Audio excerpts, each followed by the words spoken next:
I pledge allegiance to the flag of the United States of America and to the republic for which it stands, one nation, under God, indivisible, with liberty and justice for all.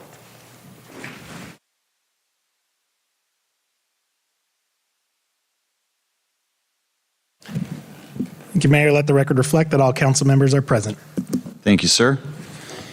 Any conflict of interest declarations tonight? Seeing none, any changes or deletions to the review?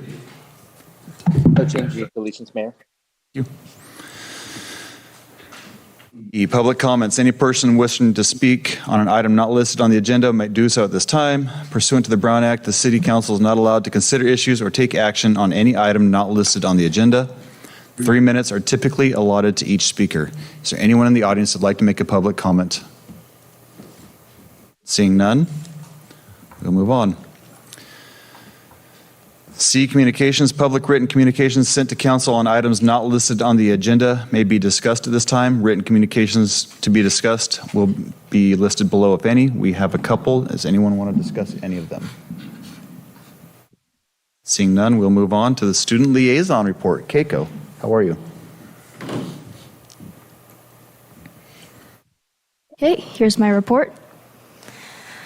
The elementary school has recently announced that their fall carnival will take place on October 11th and will be held from 5 to 7 p.m.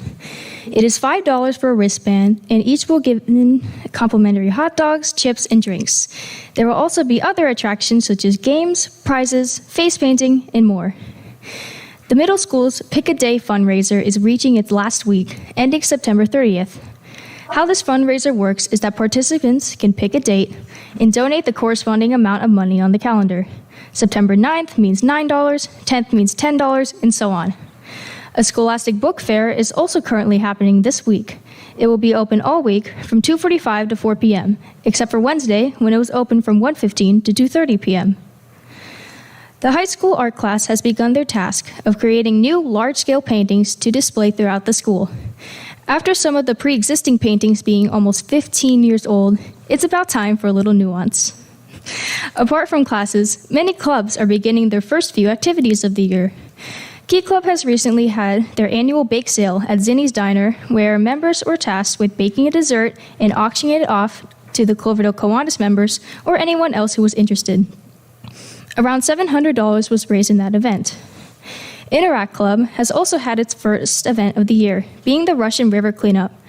Members met at the Russian River at 9 a.m. and, along with many other Rotary Club and Russian River Keeper members, spent an hour and a half making sure that our rivers remain spotless. And that concludes my report. Thank you. Great job, Keiko. Any comments? There's about 30 yards of trash collected in that hour and a half, as I was told, so that's pretty amazing and crazy to think that that much trash was in that little area and picked up in an hour and a half. So thank you for your report. Wonderful. All right, we'll move on to E, proclamations. E1, Latino Heritage Month.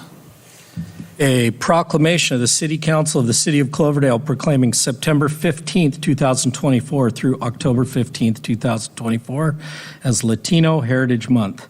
Whereas Hispanic Heritage Month began as a commemorative week when it's first introduced in June of 1968 by California Congressman George E. Brown. The push to recognize the contributions of the Latino community had gained momentum throughout the 1960s when the Civil Rights Movement was at its peak and there was a growing awareness of the United States' multicultural identities, and whereas in 1968, President Lyndon B. Johnson first recognized Hispanic Heritage Week. Later, this was expanded to 1 month, and each successive president has continued this tradition, declaring September 15th through October 15th to be National Hispanic Heritage Month. And whereas President Biden issued a proclamation on September 13th, 2024, declaring National Hispanic Heritage Month to honor and celebrate the culture, history, and contributions of the Latino community.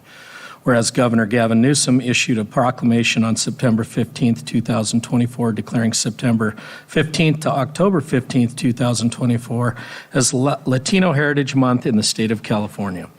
And whereas Sonoma County has a long history of welcoming immigrants in its home and is home to growing multi-ethnic and multicultural Latino populations.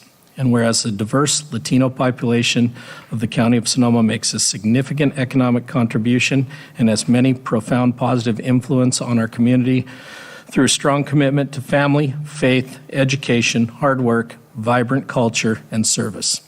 And whereas for over the past decades, Sonoma County Latino organizations and businesses have continued to foster the culture and traditions to our communities by being active community members and focusing on the areas of education, health, wellness, and the local economy. And whereas the City Council of the City of Cloverdale is in deep appreciation to the diverse Latino population of our community and urge all citizens to join us during Latino Heritage Month in celebrating these extraordinary communities and their role in our community. Now, therefore, it be proclaimed that Todd Lanz, Mayor, does hereby proclaim September 15th through October 15th, 2024 as Latino Heritage Month in the City of Cloverdale. So ordered, September 25, 2024, signed Mayor Todd Lanz. Thank you. So tonight, to receive this award is the Cloverdale Parks Division. I'd like to ask Hector and everyone to please come up. I don't know who all you have with you, so I don't want to.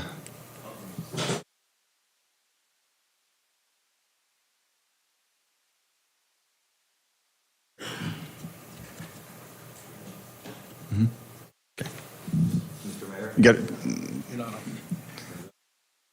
There you go. Mr. Mayor, City Council member, and staff, Javier's kind of shy, so he's. First of all, just thank you for the opportunity to come up and say hello. Very proud of the Parks team. Miguel Sanchez, David Alvarez, they couldn't be here because they had other obligations, and of course Javier, who somehow found time from the gym to come out and say hello, which is pretty amazing because that's where he's at most of the time. No, this is a pleasure to be receiving this award today. And again, thank you for being supportive. Thanks, Kevin, David, and everybody up here. I've been a city employee for about 16 years almost, and it's been a pleasure, and it's been fun. So thanks. So before you go, this is about the last award that I would expect to give to you and your crew, because you guys do so much in Cloverdale, and this is what we're singling you out for. It is what it is. But I want to make sure that people know when you go to your parks, you go to your plaza and you see how clean and nice it is. All your baseball and rec fields, your dog park. I had to make a list because I didn't want to forget something. Your dog park, all the sidewalk paths and things that go on where people have trouble tripping or brush in the way, plants growing. Your river park, the reason the river park is clean and clear along the sides of the trail. All your chamber events, all your city events. These are the gentlemen that take care of it behind the scenes and are always willing to donate their time and be there to volunteer for everything, whether it's 5 in the morning when they're using the street sweepers and out cleaning up, preparing for the parades, or it's 11 o'clock or 12 o'clock at night and we're cleaning up from the winter festival. These are the guys that are there. And so as proud as I am to do this proclamation today, it's the last thing I want to acknowledge you for. So I just want to make that clear before I went anywhere else and let anyone else talk that, there's so much that comes before this to me for Cloverdale. Thank you so much, Mr. Mayor. Anyone else? Yeah, Hector, thank you. Javier, thank you. That list is pretty extensive, and I just want to let folks know that I know it's easy to walk around town and you see things that you don't think are done on time. Realize there's a crew of 4 people and the amount of work that these guys have in front of them, and eventually they're going to get to it. So I guess my suggestion is have a little patience with these guys. Actually talk to them. You know what I mean? Pull up, talk to them, mention to Hector, mention to any one of these guys, and they will make either a mental list or a list, and they will get to it. So have patience with them. Thank them when you see them, and there's a lot of hard work being done by these guys. So also I want to commend real quick on that too. One of the new things that we just did in town, if you notice, the plaza. Hector went down and cleaned that up, and they took the bushes out right up front on the boulevard side, and it made a dramatic effect on that plaza down there. I think it's going to be better for Friday Night Live. There's going to be shade for people. I mean, it's a dramatic effect, and those are the things that these guys are doing. So thank them, say hi to them. Appreciate it, Hector. Javier. Hector, I just want to take a minute and say thank you to you and your crew. It's a lot of hard work. I know that you do. I'm so excited about that plaza. I'm excited about the fact that we have restrooms there now, and they're so well kept and they're utilized. And I think the community really appreciates that. And I appreciate my son's bench in the plaza there. I know it'll always be clean and kept up, and it was a pleasure that his mom and I could buy him a bench. So thank you, Hector. Thank you, Councilmember Walter. I just wanted to thank Hector and the entire Parks Department, and I walked by the plaza last night, and it looks wonderful. So anyway, you did a great job, and it really looks different. I think everybody, when they get a chance, should go by the plaza and take a look. Thank you. That should help. You guys mind if we take a picture? We'll get Javier out of his chair. Right. Javier could have. He's like. Suck in. We can go to his seat if you'd like. I told him no flexing on the picture. Yeah, no flexing. It's all right, you make me this comment.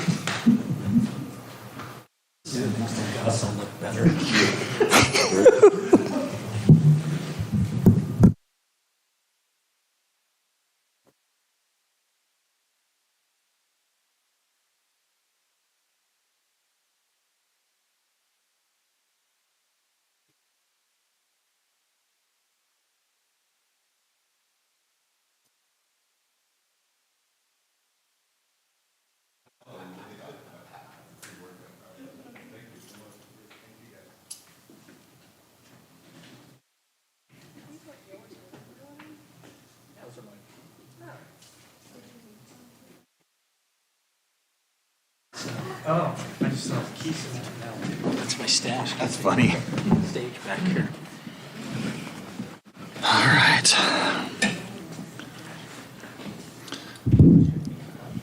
All right, moving forward, we'll move into the G of the consent calendar.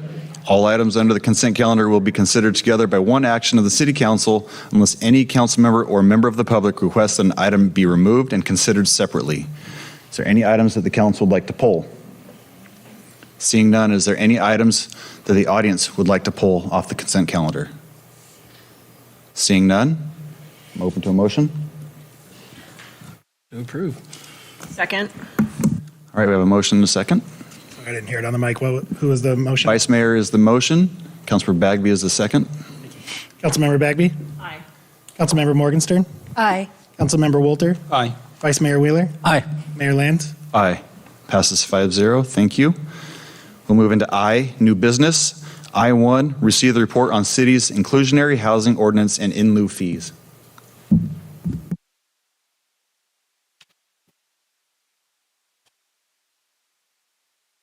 Thank you, Mayor. Mike's got I had put together a quick PowerPoint, but before we get into that, I just want to, for those of you who don't know what an inclusionary housing ordinance is, just give you a little bit of a background on it.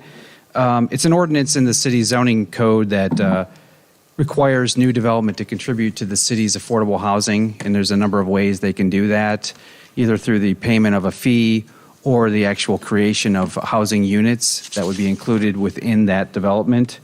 Can you just go to the next slide, Mike? Is this working? Oh, it is, okay. It's fine if it's working. I can't hear myself. It's just not very loud. Okay. During our springtime budget retreat, I brought up a budget item to update the in lieu fee, which I'll go into just a little bit here. But the council was questioning, the inclusionary housing ordinance, what it was, how it worked. So that's kind of the intent of this item tonight, is to give you a little bit of background on the inclusionary ordinance. It's pretty in-depth, but I'll just touch on the highlights of it, and then discuss the possibility of using a budgeted $25,000 to update the fee. I was working with Susie and David today, and there may be a way that it's currently in the general fund. We may be able to move some of that or half of it or some of it, but we can report back if we can figure out a way to do that. Next slide, Mike. So the inclusionary housing ordinance, it applies to projects proposing 5 or more housing units. So that could be a rental or for sale. The requirement is that 15% of those new units in the residential development be designated as affordable. There's other ways that they can meet the requirements of the ordinance, which I mentioned already, is to pay a fee or they can donate land, which is, doesn't really happen that often, but it is one of the options that they could afford us if they to meet their inclusionary requirement. Next slide, Mike. So again, the inclusionary applies to two different types of projects. The rental, again, five or more units, 15%. One of the provisions is that they need to be built on site, and they have to be included in the project and look similar to all the other units. The rental side of it is a maximum rent, which is a calculation, which is what we need to try to get through with this fee. And there's a number of factors that go into determining what that maximum rent can be and still be considered a moderate income apartment. The rentals are focused on moderate. The rentals are focused on low income, and the ownership is on moderate income. So in terms of the ownership, again, 5 or more units. If it's a large project, if we got a big subdivision in here, over 15 units, they have to be constructed on site. So anything below that, they can pay the fee, or they can provide the units, or they can donate land.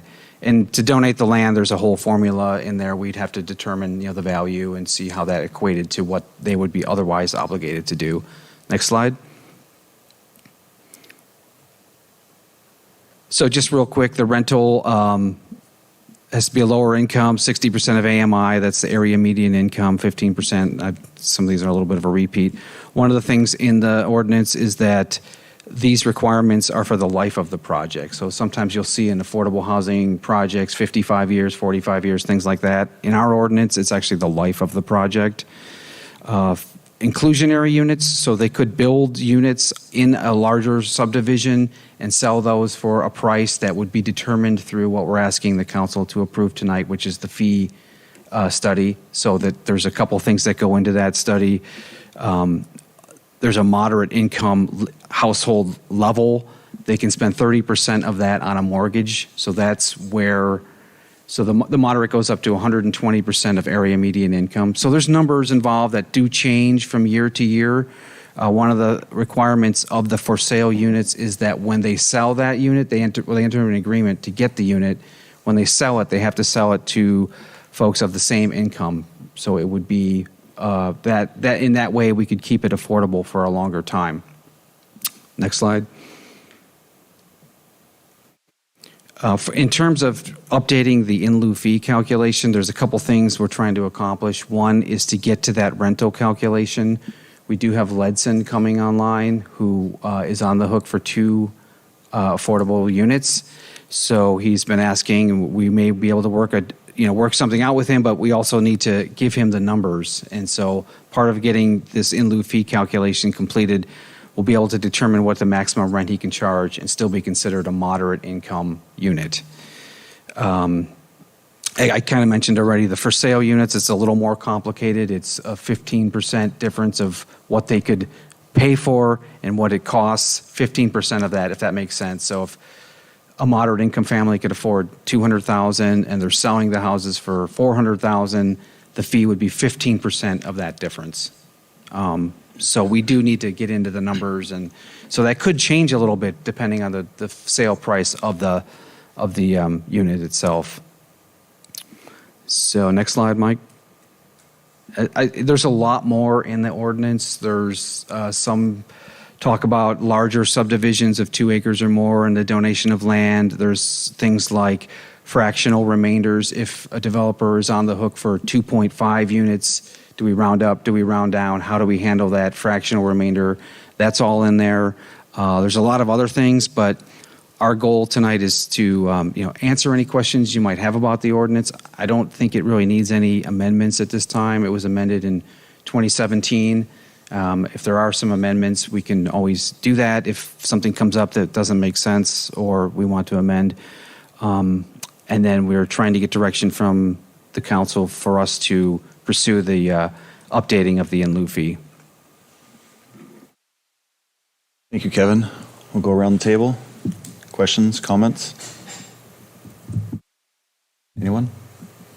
Yeah, Go ahead. I do, but I'll wait until after After public? public and Okay. Councilmember back. Is there anyone in the audience that'd like to make a public comment regarding this issue? So since 2018, the value of homes have gone up exponentially. I'm looking here at 34 to 37,000, depending on a 3-bedroom or 4-bedroom. It's nowhere near what it should be for the fees. And so if we're going to be doing this, number one, it has to be feasible for us financially, and it would be, I think, if we did this, because a 3-bedroom unit is going to be going for $550 plus, and 15% is a lot more than 34,000. The one thing is the moderate income is the moderate income family would be the one targeted for the for sale units. So we need to run the numbers to understand what kind of mortgage they could afford. And then you have to know the difference between what they can afford and what the sale price is. And then we take 15% of that. So there's some unknowns. And the county does publish the numbers, so we do have access to that. I don't know if that makes sense. And one of our close cities is being sued for this, and so we really need to be cognizant of what's going on and raise it correctly. So that's where I'm at. Anyone? Go ahead. Kevin, just a couple of clarification questions. The $25,000 that we're going to spend for this study, that comes out of the housing fund? We're looking into that, and Susie, if you want to add to this, right now it's in the general fund, but we were thinking today that we might be able to use the housing fund to. Yeah. If we can, we absolutely will. Okay, good. The other thing is, what is the other thing, Gus?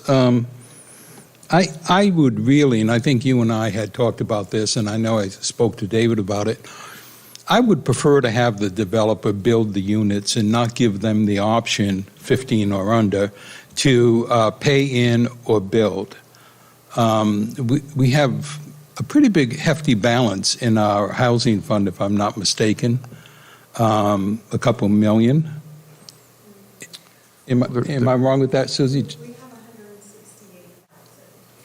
Yeah, but isn't, There's two funds. yeah, there's the fund from the Alexander Valley Medical, right? Well, that's okay. I thought I knew what I was talking about, but apparently I didn't. So I would just prefer to see the builder actually build the units, because we take this money in, we put it into the housing fund. We don't have the wherewithal to go out and buy land and construct units, but the developer surely does. So if that's a change that you think would be worthwhile, I'd like to see us look into that. Okay. So that was basically it. Go ahead. I just wanted to agree with that. I think what Cloverdale needs and what California needs right now is more units, and I'd rather see us get more units than have them pay a fee.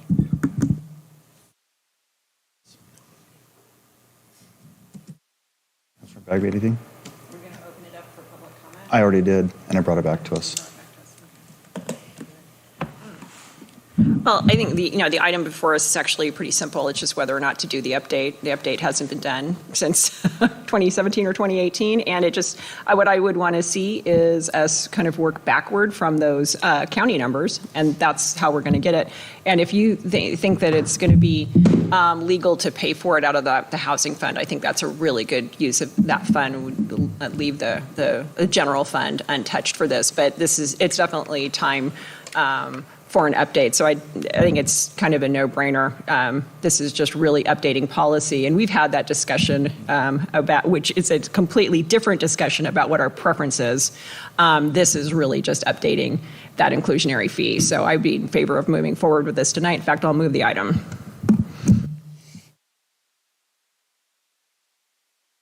Second that, if you're looking for a second. Well, it's not an action item, it's only a report, receive the report, correct? That's correct. Yeah, you can provide directions. So to it's all it is on this one? Clear direction then, But great. absolutely, I would support that direction. It sounds like Councilor Walter would as well on this, to move forward with the $25,000 update. And Mayor, members of council, just in regards to paying for the update of the study, as Assistant City Manager Thompson reported, we did include in the budget $25,000 to cover the anticipated cost of the study. Just real quickly to recap on the funds that we have in the budget is within largely I think, Councilmember Walter, you're referring to what's called our Housing Successor Agency Fund, which is our former redevelopment funds. Susie, if you can report what the dollar amount is in the Housing Successor Fund. It's one, to be $185,000 or 25, 26, I apologize. We do have about $1,000 a year that comes.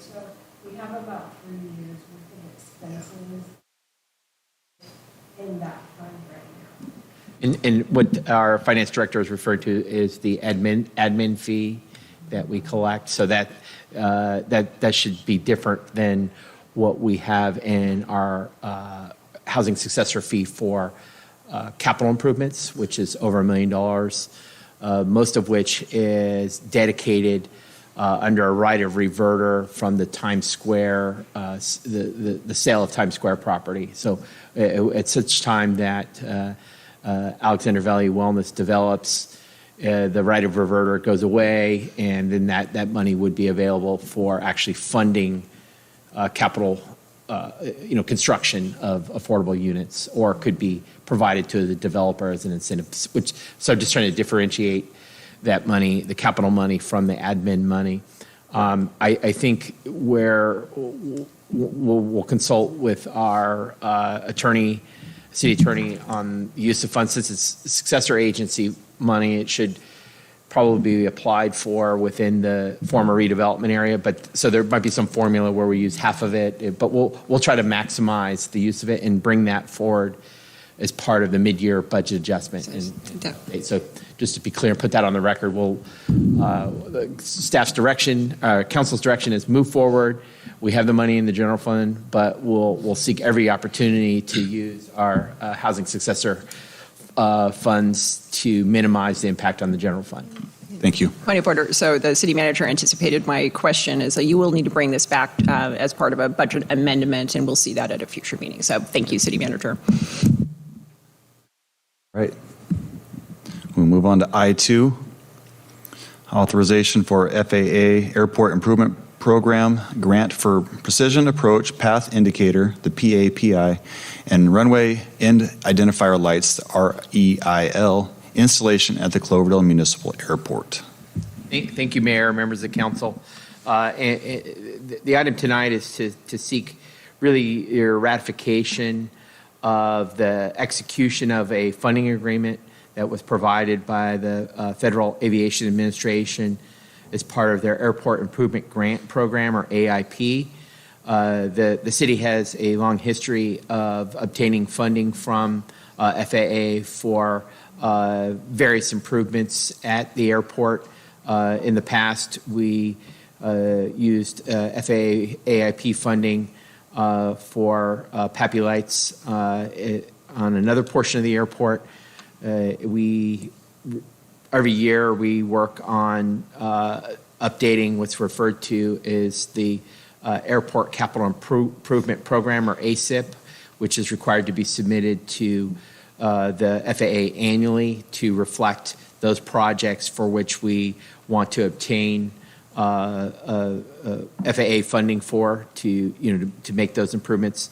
The PAPI lights have been a long-standing maintenance item that needs to be corrected, primarily for the safety of our aviation users of the airport. There was a really strict timeline once we received the agreement to get it signed and returned. Normally, we want to bring those to council in advance to ensure that we have your support and get your direct approval for doing so. So because of that timeline, the agreement was executed. We haven't proceeded with the scope of work yet, but we bring this back to seek your authorization to accept the grant funding and to initiate the design work for the both the PAPI and real lights at the airport on runway 32. And again, this is really kind of a continuation of a past project. The grant amount is $91,000, or the total project cost is $91,000, of which the grant covers 90% of it, or $81,000. The difference between the two is usually made up between both a contribution, 5% of city, the enterprise funds, which are often backfilled by general funds. So approximately, of the approximately 9,500, about 4,800 is made up of general fund, and the remainder is applied for reimbursement under the Caltrans Division of Aeronautics funding. So in total, about 95% of the cost of the project gets covered by grant funds. The remaining 5% would be our responsibility. It's actually ends up being one of the lower cash match types of grants that we receive. So I think it's a good grant. And I want to acknowledge the work that Congressman Huffman's aide provided in securing this grant. It took us quite a bit of work to get the FAA to move forward on this, and that was part of the delay and the timeline constraint. But staff does recommend we move forward. Part of the resolution in your packet would authorize us to apply for and accept the matching grant from Caltrans, as well as move forward with the grant funding application as it's currently proposed for design, bidding, and installation of PAPI and real lights at our airport. So. Thank you, David. Questions, comments, or concerns from the council? I think it's really important to, whenever possible, financially keep our airport in the best shape possible, because it's really useful for not only Cloverdale, but the rest of the county, especially during emergencies and fires. Okay. Anything? Nope, I'm good. Thank you. Anything, Councilmember Bagby? I'll open it up to the public. Anyone from the public want to make a comment on this item? Seeing none, we'll bring it back. Anyone like to? I'll move the item. Thank you. A resolution of the City Council of the City of Cloverdale authorizing the submittal and acceptance of an FAA Airport Improvement Program grant funding agreement for design, bidding, and installation of precision approach path indicator, or PAPI lights, and runway end identifier lights, or REIL, on runway 32 at the Cloverdale Municipal Airport. I will second that. Thank you.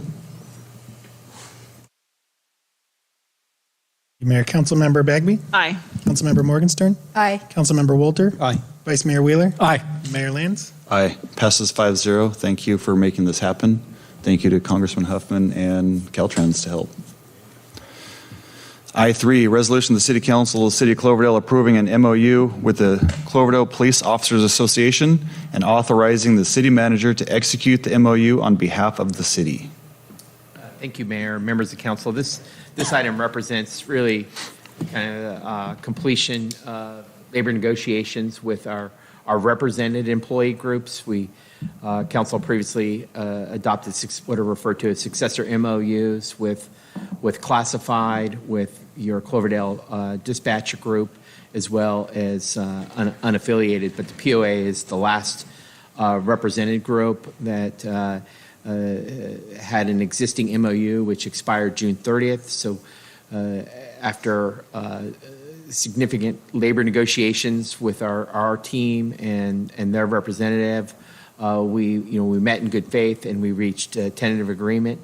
Some of the terms of those agreement includes a cost of living adjustment for the current fiscal year totaling 4%, with a 3% cost of living adjustment in the next fiscal year starting July 1, 2025.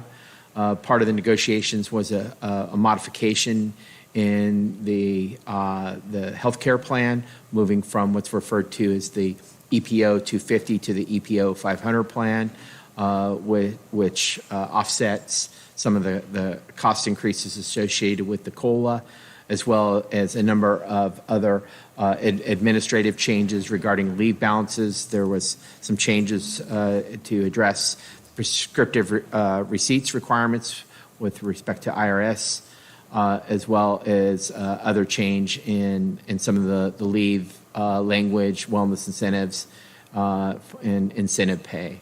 With that, staff does recommend adoption of the resolution approving the memorandum of understanding between the City of Cloverdale and the Police Officers Association, which would ensure we have covered employees for the next 2 fiscal years, including the current fiscal year. Thank you, David. Questions, comments? Thank everyone that took part in this and made it happen. It's to negotiate with your own employees, and no one wants to go to impasse when we're in the middle of butting heads and not coming to terms. So you guys did a wonderful job, and I appreciate everyone's help on this. I'll open it up to the public. Does anyone want to make any comments, questions, concerns about this MOU? Seeing none, I will bring it back to the dais. Mayor, just like to add that staff is working on a comprehensive budget adjustment to address the fiscal impact associated with all the MOUs. We will be discussing that first and foremost at the next Finance, Admin, and Police, and then bring that back for council consideration. Thank you. And when I speak of staff, I also speak of the Police Officers Association and their representatives. They did a great job, and I appreciate it. Okay. Anyone want to make a motion? Motion to approve resolution and read by title only. A resolution of the City Council of the City of Cloverdale approving a memorandum of understanding with the Cloverdale Police Officers Association and authorizing the city manager to execute the memorandum of understanding. I would like to second that.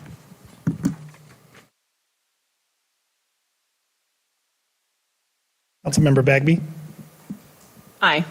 Councilmember Morgenstern, Aye. Councilmember Wolter, Aye. Vice Mayor Wheeler, Aye. Mayor Lance. Aye. Passes 5-0. Once again, thank you. I-4, letters of interest submitted to the Sonoma County Mayors and Council Members Association for the Measure O Citizens Oversight Committee appointments. David or Kevin or? I'll take this one. Okay. The Mayors and Council Members Association did a call for representatives to sit on the Measure O Citizens Oversight Committee. Currently, there are two seats that expire December of 2024. There were four letters of interest received by the clerk of the board of the city selection committee for those 2 open positions. The 4 letters of interest included Gerard Judas from Roanoke Park, Stephen Solomon from Sebastopol, Ben Ford from Cotati, and Kevin McDonald from Petaluma. Really what we're asking for from council is to provide direction to the mayor on who to support for those 2 open positions at the next mayor and council members meeting on October 10th. The letters of interest by the 4 interested council members are included in your packet for your reference. And really just the item tonight is to give direction to the mayor so that he can vote in accordance with the council's wishes for who they'd like to see sit on the Measure O Citizens Oversight Committee. Thank you, David. I'll work my way through the council and see if anyone has any names that they would like to suggest, and then we'll compile them and see how it works out. Councilmember. I wanted to suggest Ben Ford and Kevin McDonald. Thank you. Yes, sir. Just a clarifying question. David, this is an election year coming up in November, and I'm just wondering if any of these individuals are on the ballot to be reelected in their jurisdictions this November. Do we know that? I don't think any. I don't know offhand which members are on the ballot and which are not, but we can certainly take a moment to check. Well, I'm just concerned that we're going to give the nod to someone who may not be elected in November, and well, I guess the only downside to that is we'd be right back where we are now. Right. So, okay, thank you. The only one I don't know about is Ben Ford, but the other ones I don't believe are. I don't believe any of them are. No, they're not. I don't Okay. think any of them are. No, I know Stephen isn't. Yeah, exactly. All right. And you? Mine are Gerard Judas and Ben Ford. Councilman Bagby? Yeah, I'm happy to support the two incumbents, Ben and Kevin, but I can be happy to support Gerard as well if you get into the room. And there's a little bit of horse trading going on. And I think that those three are longtime council members at this point. And well, Ben is actually a math professor, so I'd love to see him continue on as well. But yeah, I would support those three gentlemen for sure. Those are the three that I would have chosen off the list as well, so I will go in with those three names, and I will start with Kevin, Ben, and Gerard as the third, but if there's, we'll see how the negotiating and horse trading goes. Thank you. All right, we'll move on to subcommittee reports. Does anyone have anything? All right, all subcommittee agendas and the minutes are available on our website. Are there any oral reports for council members? I just have one thing. I want to thank Mike. We talked, and Kevin also. We sat and talked, and we still have a subscription to that Survey Monkey that's out there that we've done all the surveys on the parks and stuff. And these guys, we kind of mentioned it a couple days ago, and they've already kind of got a survey together for the plaza.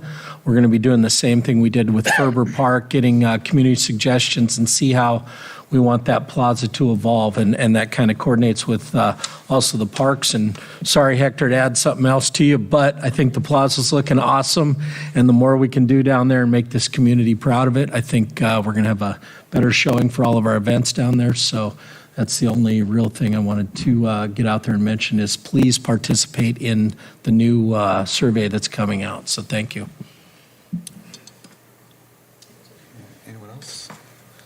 In middle of October, Councilmember Bagby and I are going to the Cal Cities Conference, and so we're looking forward to that.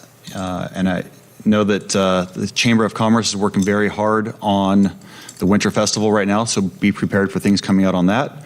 They also have a public forum for all the prospective council members that are on your ballot, so be prepared. And if you guys can join tomorrow night, it'd be great to see. And I want to also make sure people know that the dog park is getting 2 shade structures, and our Public Works Department did a very good job on that with coming and helping out. The Parks Department came in and helped dig holes and set things up, and they're preparing some paths and making sure it's very clean and prepared and ready for these 2 shade structures. All right, we'll move on to legislative reports, letters of support or opposition. I see none. David, is there anything else that? No reports, Thank Mayor. you. How about a city manager report? None, Mayor. Okay. City attorney report, we don't have one tonight. So We great. do have Jose. Wait. You can say hi. Thank you. Right away. We can't hear you. You better speak up. No, we can't hear him. Toby, if you can turn the volume up for the Zoom. Hold on one second, Jose. Sorry, Jose, we got some new settings here. No worries. Oh, we can hear you now. Please. Well, I was going to say, way to forget me right away, Mayor. I cover a meeting and I'm not here. But anyway, just wanted to say hello to all the council members. Obviously, an honor to be here again, covering for Alex while he's on vacation. And as far as comments go, the only thing that we're also looking at many issues, one of the things that's happened lately is actually related to smoke shops and the governor placing further restrictions. We will take a look at the city's ordinance just to make sure that it complies and that it kind of follows along with the new legislation, but also working on quite a bit of projects. But again, happy to see everyone, and Mayor and Councilmember Bagley. I'll be at the league conference as well. Looking forward to catching up. Great. Can't wait to see you there. And thank you for being here tonight. There he goes. All right. If there's no other future agenda items, meeting adjourned at 6:44. Our next scheduled meeting will be October 23rd, not October 9th as stated.